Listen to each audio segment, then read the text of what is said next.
Selamat pagi dan salam sejahtera untuk kita semua. Perkenalkan, nama saya Repi Setiawan Dio, NIM E1031201045, Prodi Ilmu Pemerintahan kelas A reguler A, mata kuliah Sejarah Sosial Politik Indonesia.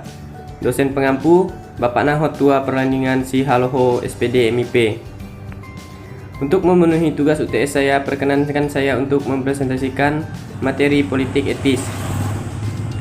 Pengertian politik etis. Politik etis adalah suatu pemikiran yang menyatakan bahwa pemerintah kolonial Belanda memegang tanggung jawab moral bagi kesejahteraan masyarakat pribumi dan juga merupakan kritik terhadap kebijakan tanah paksa. Latar belakang politik etis. Sistem tanah paksa menimbulkan penderitaan bagi rakyat. Sistem ekonomi liberal tidak memperbaiki ekonomi rakyat.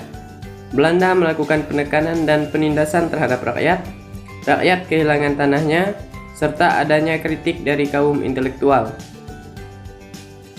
Tokoh-tokoh politik etis Belanda.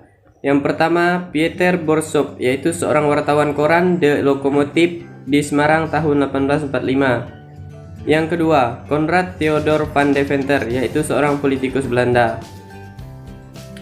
Dampak dari politik etis. Yang pertama, di bidang pendidikan. Munculnya kaum cendekiawan pribumi yang menjadi pelopor pergerakan nasional. Yang kedua, di bidang politik. Terjadinya desentralisasi atau otonomi kekuasaan lokal meski tetap aja ada dominasi dan intervensi.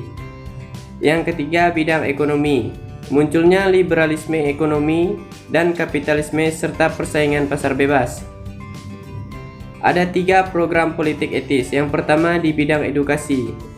Pendirian berbagai jenis sekolah mulai dari tingkat dasar sampai perguruan tinggi.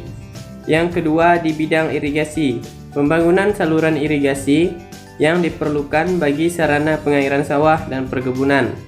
Yang ketiga, di bidang imigrasi, yaitu pemindahan penduduk dari daerah padat ke daerah yang memiliki kemungkinan untuk dikembangkan.